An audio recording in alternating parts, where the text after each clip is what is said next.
Assalamualaikum warahmatullahi wabarakatuh. Awam terhadap agamanya. Ini yang kita bicarakan. Awam artinya kurang tahu atau kurang paham. Itu artinya awam. Kondisi di Indonesia atau gejala ini tampak pada pemeluk semua agama di Indonesia. Semua pemeluk agama di Indonesia ini banyak yang awam terhadap agamanya sendiri.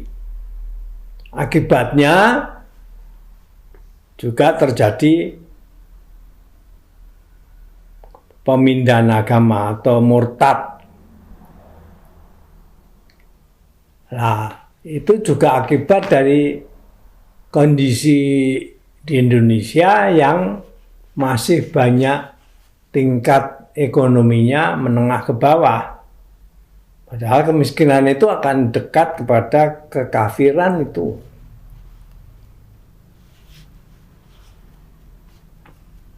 Orang awam yang belum mapan ekonominya, juga kurang pendidikannya, kurang suka baca, atau dengar ceramah panjang tentang agama. Nah, semoga video singkat ini bisa disukai dan atau bermanfaat. Itu kita dengar dari luar negeri, sebagian dari kalangan milenial sekitar 1980, setelah itu apa benar kabarnya mereka itu bertuhan, percaya adanya Tuhan, tapi mereka tidak beragama. Mereka bermalat yang penting berbuat baik, karena semua agama berniat berbuat baik, semua menyukai kebaikan, tapi berbeda-beda dan saling bertentangan. Nah, orang begini ini termasuk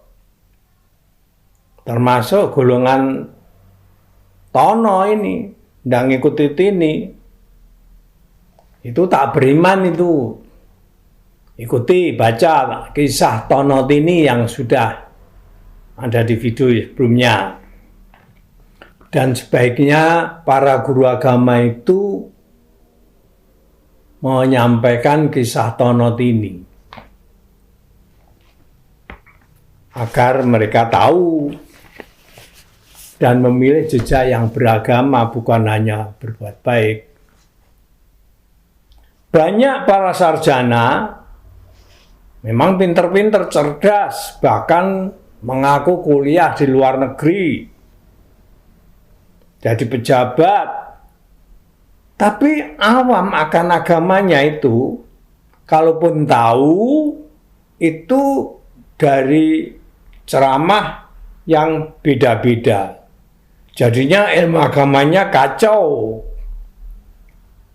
Quran tidak semua ayatnya diterima, jadi dia pilih-pilih sesuai seleranya. Nah, sebenarnya ya terserah saja itu. Dalam agama pun memang la ikraha fiddin, tidak ada paksaan dalam agama. Man syaa'a falyu'min wa man syaa'a falyakfur. Yang mau beriman, berimanlah, dan barang siapa yang kafir, kafirlah. Memang tanpa taufik dan hidayah, kita tersesat. Nah, kali ini saya ingin menunjukkan agar menambah pengetahuan yang kita dapat dari baca buku dan mendengarkan debat para tokoh-tokoh teologi sarjana-sarjana itu. Ya memang ada yang sempat saya buka buku dan saya catat, tapi juga ada yang saya peroleh dari debat-debat itu. Ikuti itu, ada manfaatnya itu. Sekarang kita coba baca ya. Isa atau Yesus di dalam Bible, Perjanjian Lama atau Perjanjian Baru. Ajarannya ternyata satu, Tuhan itu esa. Quran memang menolak itu Trinitas ke apa Tuhan Yesus. Tuhan esa itu dalam Bible Yesaya Ulangan pasal 8 ayat 8. Dia hanya nabi rasul, itu Yohanes pasal 17 ayat 3. Jadi Yesus itu hanya nabi atau rasul, bukan Tuhan. 3. Khitan. Nabi itu khitan. Sunat itu Lukas pasal 2 ayat 21. 4. Sana ada ajaran basuh muka sebelum beribadat itu. Itu dalam Islam disebut wudhu. Jadi di sana itu juga ada wudhu ya. Itu Yohanes pasal 9 ayat 7. Terus ajaran sebelum beribadat itu ada salat itu lepas alas kaki, sama seperti umat Islam yang kalau masuk masjid itu lepas alas kaki. Itu Perjanjian Lama Keluaran 40. Terus Yesus itu sujud salat berarti itu Matius pasal 26 ayat 39. Terus di sana ajaran Bible itu babi diharamkan itu dimakan. Itu Imamat pasal 11 ayat 7 dan 8. Demikian pula khamr atau minuman keras itu pun haram. Itu Korintus pasal 6 ayat 10. Bahwa Nabi Isa Yesus itu hanya untuk Bani Israel. Itu Matius pasal 15 ayat 24. Terus sana juga ada ajaran puasa. Matius pasal 6 ayat 16. Dan 4 Matius pasal 4 ayat 1 sampai 17. Itu berpuasa. Terus mereka dalam Bible itu juga ada perintah tutup kepala wanita yang sekarang terkenal pakai jilbab itu ada perintah di sana. Malah yang tidak menutup kepala itu diancam untuk digunduli gitu.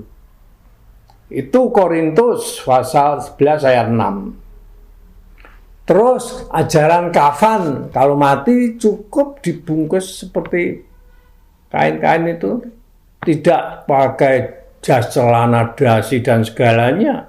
Itu bukan ajaran Isa itu. Terus ikut hukum Taurat, melanjutkan. Itu Matius pasal 5 ayat 17. Sekarang saya tanya, siapa yang mengamalkan ajaran Yesus itu? Umat Nasrani, Kristen Katolik dan cabang-cabangnya itu, atau umat Islam? Nah, ternyata ini umat Islam ya. Anak-anak milenial itu malah ada yang menyimpulkan Yesus itu sebenarnya juga seorang Muslim. Oleh karena itu sekarang di Barat mereka yang masuk Islam itu orang-orang cerdas, pintar dari kalangan pendeta. Tapi sebaliknya orang Islam yang murtad itu ilmunya kacau itu. Nah, nanti kita sambung yang lainnya.